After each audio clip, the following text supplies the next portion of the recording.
As the blood of the Spider-Verse style bleeds into other properties, Hollywood is starting to feel the sting of this inflection point.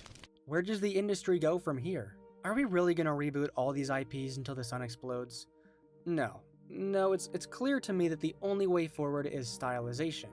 People are sick of watching the same damn movie over and over again.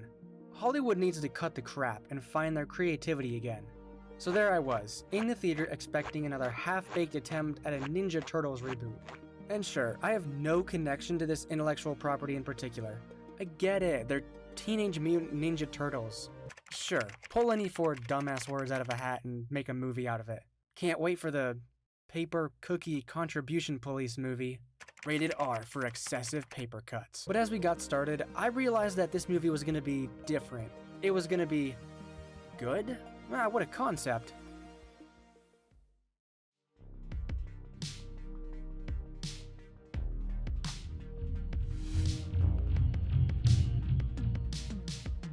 Now, look, just because a movie looks like The GOAT doesn't automatically make it good. But really, I'm shocked that we're 4 for 4 here.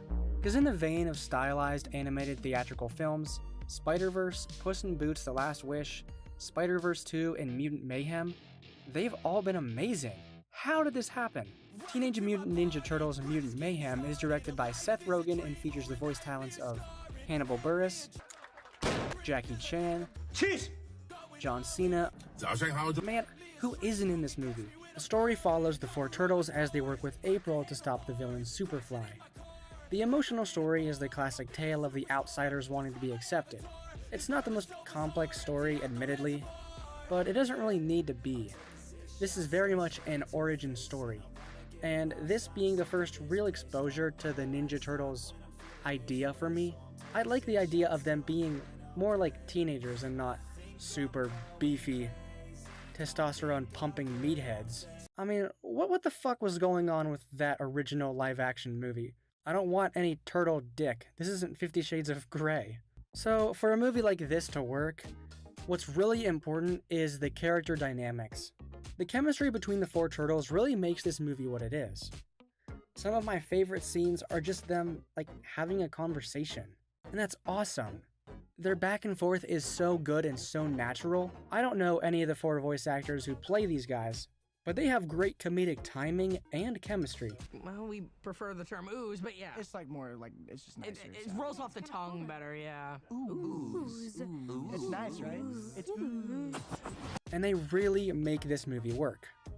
Admittedly, I'm not completely sold on this version of April yet. It's definitely better than the live action version. She was just eye candy in that movie, with not a real personality.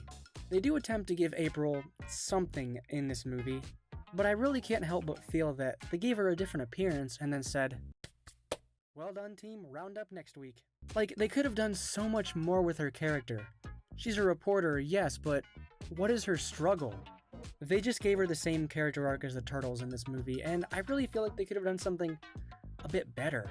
Because really she just comes off as the 5th turtle, but less cool because she's not a turtle. I don't know, they should have given her something to do. Superfly, on the other hand, is beautifully cast. Yo, come on, y'all. Let's get the goods. Yo, what? What the? Y'all some little tortoises, huh? Look at you. Y'all adorable, man. And so is every other mutant.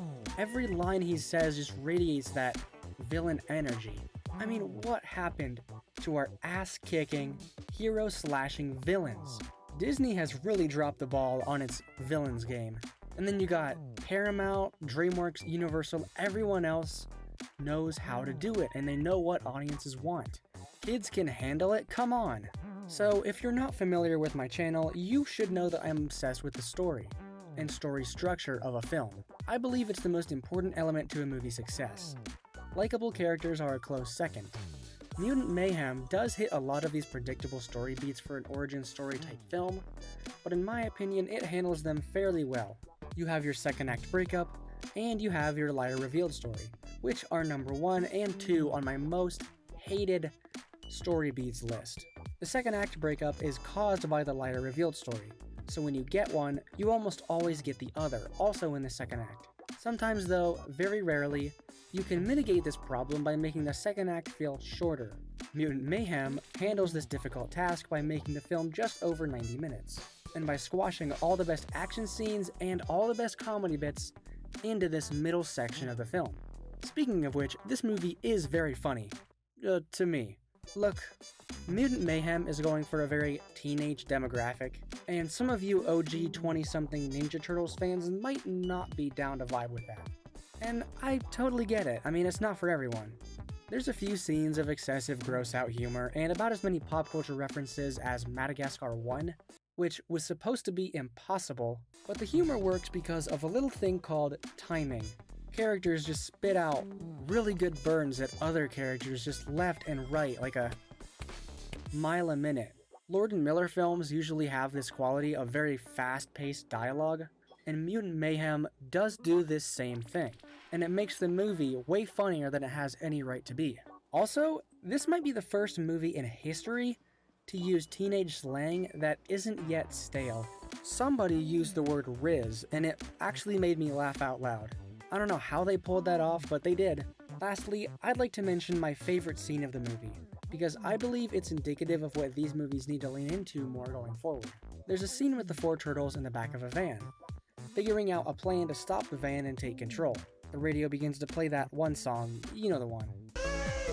I had to be quick or else the copyright police would have sacked me. The song crescendos right as the van flips, and it continues to play as they drive away, and the other mutants chase after them. I really want other movies to start weaving music into the action like this. That song is a fantastic swell song, and great for action scenes. I had it stuck in my head for hours after I watched the movie, seriously. In the end guys, TMNT Mutant Mayhem was a great time at the movies for me.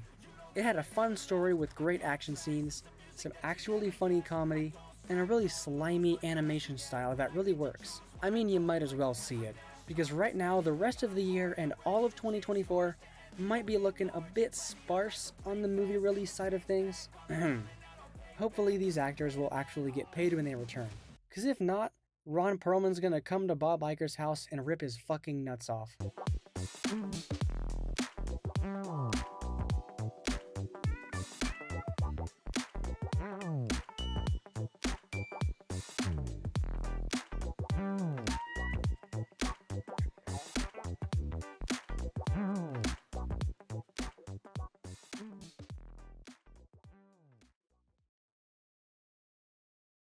早上好，中国。